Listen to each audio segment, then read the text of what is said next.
Nakalabas na sa Philippine Area of Responsibility ang Severe Tropical Storm Paulo ngayong Sabado ng umaga. Ayon sa Pag-asa, huling namataan ang sentro nito 295 km kanluran ng Sinait, Ilocos Sur. Taglay ang lakas na hangin na 110 km per hour at bugso na aabot sa 135 km per hour habang kumikilos pakanluran hilagang kanluran sa bilis na 20 km per hour. Nakataas pa rin ang Tropical Cyclone Wind Signal number 1 sa ilang bahagi ng Ilocos Region, Cordillera, Pangasinan at Hilagang Zambales kung saan maaring maranasan ang mahihinang katamtamang pinsalang dulot ng malakas na hangin. Nagbabala rin ang Pag-asa ng storm surge na aabot sa 1 metro hanggang 2 metro sa mga baybaying dagat ng Ilocos Norte, Ilocos Sur, La Union, Pangasinan at Zambales.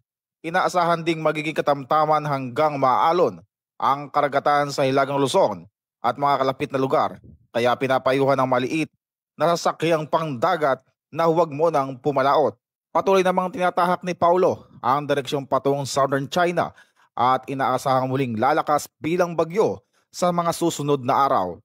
Pinapayuhan ng mga otoridad ang publiko na manatiling alerto at makinig sa abiso ng lokal na pamahalaan at mga update mula sa Pag-asa. Ako po si Patrolman Adrian Dayaw para sa PNN Weather Update.